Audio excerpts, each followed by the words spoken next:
Bonjour, Fabien Expilly, votre professeur de vente, négociation chez DigiSchool. Nous allons aujourd'hui voir le processus de décision d'achat, troisième partie.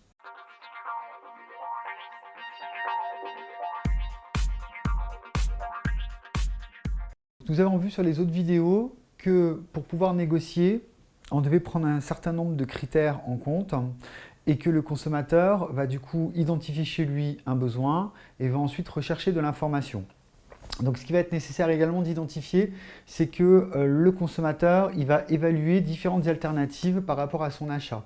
Donc en fait, ces alternatives sont liées à un choix, à une solution qu'il va avoir parmi, on va dire, différentes propositions. Donc pour pouvoir gérer ces alternatives, le consommateur va du coup réfléchir et faire attention par exemple à ce qu'on appelle des mobiles d'achat. Donc il va faire attention à la sécurité du produit, il va faire attention à l'orgueil, il va faire attention à la nouveauté, il va faire attention au confort, à l'argent et éventuellement à la sympathie. Donc en fait, les mobiles d'achat vont permettre de tendre vers un produit plutôt qu'un autre. C'est-à-dire que si jamais vous avez besoin, par exemple, d'un produit électroménager, le client va peut-être faire attention à la sécurité. Donc il va faire attention à utiliser peut-être une marque qui est reconnue par rapport à une autre marque qui n'est pas reconnue. Ben, voilà, il peut avoir différentes alternatives. Il peut faire attention également au confort d'utilisation, par exemple sur un produit électroménager. Donc est-ce que c'est plutôt facile à utiliser ou est-ce que c'est plutôt complexe? Donc en fait, on se rend compte que le consommateur, il a différentes possibilités qu'il va du coup gérer en fonction du coup, de tout ce qui est cognitif principalement. Donc en fait, pour Simon, une bonne décision est celle qui est rationnée, rationalisée, et en fait, il se base sur le modèle IMC, intelligence, modélisation et choix.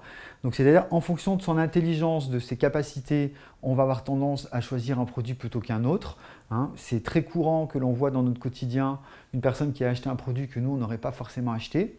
Mais c'est aussi par rapport à la modélisation, c'est-à-dire l'expérience, qu'est-ce qu'achètent en général les différentes personnes.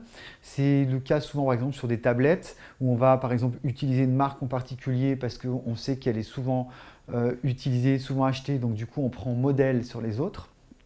Et on va faire attention également à la partie choix, c'est-à-dire que nos choix, est-ce qu'ils sont en lien avec nos valeurs ou est-ce qu'ils ne le sont pas? Donc en fonction de ça, vous allez choisir un produit plutôt qu'un autre. J'espère que cette vidéo vous aura été utile. N'hésitez pas à aller voir les autres sur notre site internet et à télécharger les fiches de cours correspondantes. À bientôt chez DigiSchool.